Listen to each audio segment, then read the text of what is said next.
Glenn Carle, the former CIA officer. Welcome back to the program, Glenn.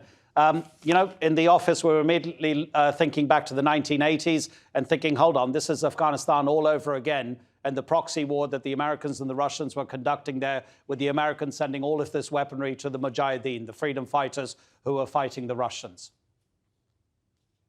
That's pretty much it. It's a perfectly accurate comparison or analogy. The objective is to make the greater power bleed and to find itself progressively in a quagmire where the costs don't stop and the success seems to always recede with the horizon. And it's also obviously a quote, easier step to take than to have a direct clash between major powers or to involve your own troops. And we have heard multiple times that the Biden White House has, I think in a very intentional leak, and a wise one, signaled weeks, if not months ago, that this was planning in the works in the event of a Russian incursion or invasion, further invasion of Ukraine. So you're correct to make the comparison. That didn't end well, though. I mean, this really does seem to be, as you say, okay, make the enemy bleed. But of course, Ukraine cannot compete against the Russian army. This is not going to end well if that's the West's position, that here, have as much of this hardware as possible that we can give you. But you know what? We're not going to come to your assistance with boots on the ground. That's not going to happen, is it? Well, I fear that it may, or I think, let me be more positive about that. I think this will happen if Russia does invade Ukraine, if they increase the tempo, the numbers, the violence of the already present incursion and occupation.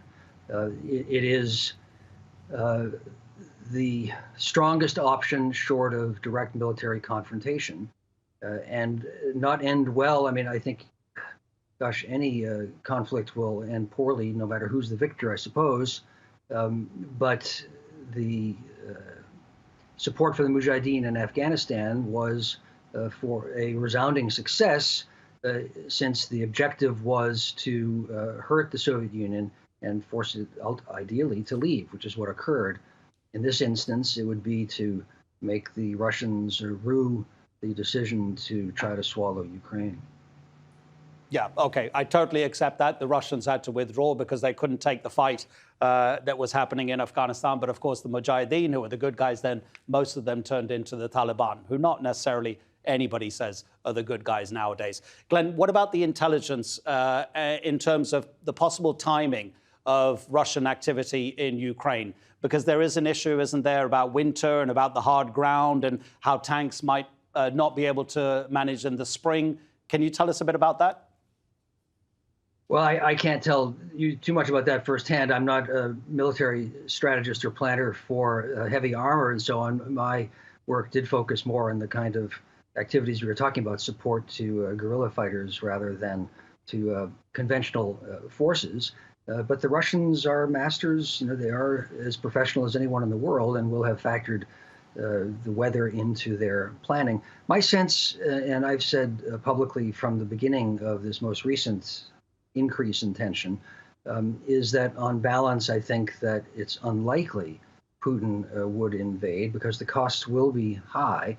And I think he's wise enough to accept part of a loaf instead of the whole loaf, and to progressively achieve his objectives. And what are his objectives?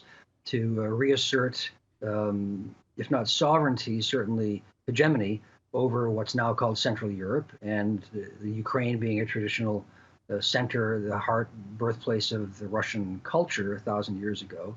And he has partially succeeded in doing that.